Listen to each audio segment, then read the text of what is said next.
এক সময়ের কথা, একটি গ্রামে ছিল এক গভীর ও শান্ত নদী। দিন রাত নদী বয়ে যেত নিজের ছন্দে, কিন্তু গ্রামের মানুষ বলতো, রাতে নদীর ধারে যেও না, কারণ সেখানে আছে নদীর ভূত।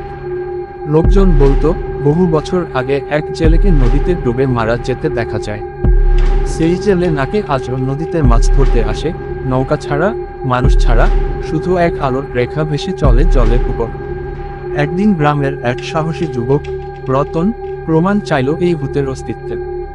রাতের বেলা সে নদীর পাড়ে গিয়ে বসে। হঠাৎ সে দেখতে পেল, ঘন কুয়াশার মাঝে এক ছায়ামূর্তি নৌকার মতো কিছু একটা ঠেলে নিয়ে যাচ্ছে। রতন চিৎকার করে ওঠে, কিন্তু সেই ছায়া শুধু একবার তাকিয়ে হেসে বলে, আমার মাছকে নিন। এরপর সে মিলিয়ে যায় জলের গভীরে। সকালবেলা গ্রামের লোকজন রতনকে অচেতন অবস্থায় পারে পায়। আজও সে কিছু বলে না, শুধু নদী